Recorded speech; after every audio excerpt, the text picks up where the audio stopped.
What's going on, Jerome's beautiful Saturday? Nailed it. Birds are chirping and stuff. It's time for another Vikings news dump. He sees you when you're pooping. So 19 days until the 2025 version of the NFL draft. And at 19 overall, Vikings have actually had some great success at 19. So 1964 tight end Hal Bedsole from USC, legend. 1983, jumping Joey Browner out of USC. Come on, let's go. Where Joey Browner was a badass. Frankly, I think he's one of the more underrated safeties in NFL history. Plus, how good do you have to be where, so 83 was that Kelly Marino draft. And yeah, the Vikings passed on Dan Marino, but it's Joey Browner. I mean, yeah, Dan Marino's Dan Marino, but how good do you have to be that Vikings fans aren't like, Yeah. 1988, OG Randall McDaniel coming out of the Arizona State University. He is Sun Devil. Now, Randall McDaniel, he of the messed up stance, seemed to work out okay. And we need to get back to, so whatever the Vikings offensive line is doing, they need to get back to this aura. Like, we used to be a proper country where you had the dark tinted visor, you had the cowboy collar. Honestly, if I see a guard with a cowboy collar, my opinion of him goes up 75%. Like, you could have the worst guard in the National Football League, and I think that he would be good if he wore a cowboy collar. Blake Brandel should wear a cowboy collar. 1994, I know that Todd Stussy gets a bad rap amongst the fans. A lot of holding penalties. It is what it is. But he was a decent left tackle for a long time coming out of Cal. So that's what happened at 19. Also, what's happening, April, draft month fundraiser. And yes, that is me, by the way. Just looking good. We're in the Kent Herbeck t-shirt. Woo. It's good times, man. Also, so this is from my grandparents' house, and we've lost the art of stucco. I like the look of a properly stuccoed house. Anyways, all Venmos, Cash App, Super Chats on the live streams donated this month will go to Twin Cities and Seoul, South Korea adoption charities and support organizations. Been over us. I'm adopted, something that's near and dear to my heart, and just providing support and logistics and all that stuff, and just everything helps. And the Jeromes, whether it's the food shelf in November, whether it's Toys for Tots in December, and this is for April, you guys are fantastic at paying it forward, and it's something that's very special to me. Goal for the month was $2,500. I think we're just shy of $1,000, and that's even before getting into like the draft live streams and stuff. So you guys are fantastic, and it's humbling, and thank you very much. There you go. Now, also, happy birthday, Will Fries. Hey. Hopefully the Vikings don't do their normal thing of cutting a player on their birthday, because that'd be embarrassing. It'd be like $40 million dead cap. But yeah, Will Fries coming on in, suturing up that offensive line. Hey, get a cowboy collar on Will Fries. We need to do that, right? As the Vikings are completely overhauling that interior offensive line, getting rid of Bradbury, trading Ed Ingram, bringing in Kelly and Fries. Vikings also could address the other guard spot in the draft. It's almost itchy to say, where you feel good about the offensive line in the first time in forever, and you feel good about the D-line able to get a pass rush. Like, we are back in the trenches, baby. We're absolutely back.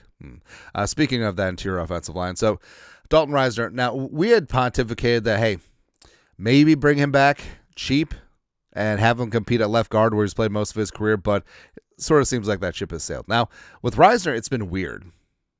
Because after his rookie deal with the Broncos ended, you would think that he would be a hot commodity in free agency because he played really well for the Broncos. But he wasn't signed. He didn't really have any visits. Eventually visited the Vikings and then signed, was it like week 3 or 4 in the season, eventually replaced Ezra Cleveland. And then when you re-signed him again last offseason, it took all the way into training camp.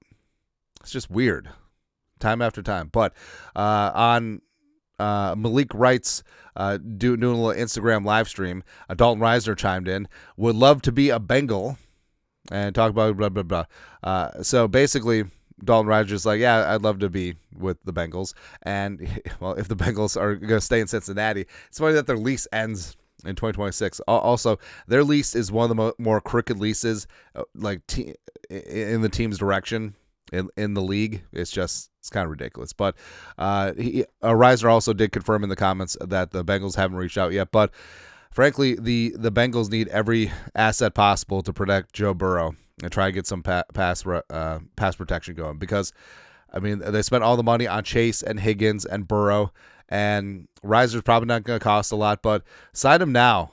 Yeah, so you actually have him for off-season work, so he isn't just like hanging out, you know?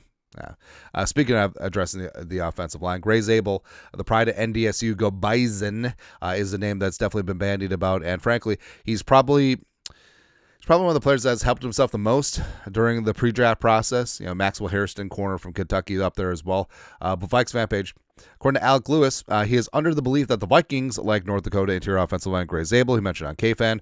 Zabel's flexibility could be a factor in their interest in him due to him being able to play all along the interior offensive line. And I think that there's always concern when you move a tackle inside, but I think that he is destined to be a guard. Like, I think that the Joe Thuney NC State to the Patriots comparisons are legit. I think that he has high athletic upside. I think that he's got a nasty disposition. I think that he finishes blocks. He's a great communicator with games up front. And frankly, I think that he would be great. Just plop him in a left guard. Darisaw, Zabel, Ryan Kelly, Will Fries, Brian O'Neill. That offensive line is set, man. The offensive line is good to go. So wouldn't be worried about it. Also, in the draft, Pro Persuasion, regarding the latest buzz and rumors, NFL draft scout Matt Miller, ESPN, noted that the Vikings are one of the teams most likely to trade down. But his logic is sound here. Matt Miller, with only 4 selections in the draft, including no second rounder, the Vikings have less draft capital than any other team. At number 24 overall, they could benefit from sliding back to a spot like Buffalo 30 or Kansas City 31 and add extra picks. Minnesota could still fill defensive back or defensive tackle needs later in round 1. Now, it does take 2 to tango, but it could be a spot where the Bills could come up for potentially a D lineman, potentially a wide receiver, if they're starting to have a run on them early in the 20s. And for the Chiefs, offensive tackle would be the way to go. So if there's a specific tackle, specific D lineman or receiver that's available at 24, you could see the Bills and or the Chiefs coming on up to go get them. Also, potentially quarterback, maybe the Browns or the Giants at the top end of the second round make a move. No. But either way, it could make sense, but also, given the flatness of this talent pool, I mean, a team really needs to want to come up to go get it. So we'll see what happens on draft night. Yeah. Also, it's fantastic. So a bunch of Lions changed their numbers, and for Terry Arnold, it's something that's near and dear to his heart. Touchdown Bama. Because I wanted my brother to live through me, Terry Arnold. Terry Arnold is changing his number on the Detroit Lions from number 6 in honor of his late former teammate Kyrie Jackson, who wore number 6 when they were teammates at Alabama. And that's great. It's absolutely awesome. Arnold initially wore number 0 his rookie season. Jahmyr Gibbs just changed that number. But, yeah, in terms of players that have been affected by Kyrie's passing. Diamond Dallas Turner, obviously with the Vikings, wore that one on his sleeve. He had Kyrie's name played above his locker room, still there.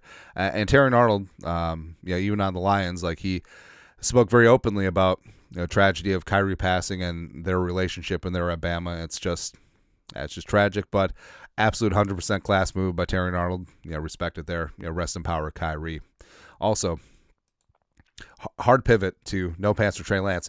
The Chargers, Ari Mariev, the Chargers are signing former number 3 overall pick Trey Lance per Adam Schefter. It's a 1-year deal. So basically, through all of this, so all the reasons why the Vikings haven't signed a quarterback too, it just leads credence that, Flacco and the Vikings, wink nudge, after the comp pick window will pay you $5 million sort of thing going on. But, I mean, Lance would have made sense. I don't think you're trusting Trey Lance to be your quarterback too. The deal is worth up to $6 million, but I don't see it. Like, he still needs a lot of time. He still needs development. Like, he needs reps. Frankly, Trey Lance should have signed with the UFL because he needed reps coming out of NDSU. He only played a year and a game, and he wasn't going to get that time of day with San Francisco because that's what makes that trade so weird, is that they were in win now mode. And Trey Lance needed a lot of time and needs a lot of work still, right? But he's not going to get the reps with the Chargers. What's interesting is that the Chargers, so they got Herbert, Now they have Taylor Heineke, who, plucky QB, which Harbaugh identifies with, and now they got Trey Lance as their quarterback 3. But that does leave Easton Stick, longtime San Diego Chargers backup and OG NDSU Bison quarterback. He's only 29. I think he was the guy who took over after Carson Wentz, maybe. But Stick does have some upside. So you have a veteran quarterback just floating out there as well. And could be an alternative to Flacco or Tannehill or whatever. Local-ish dude as well. So why not? Anyways, that's it. That's at Vikings Saturday News Dump. You guys are the best. To do. Skol. Production value.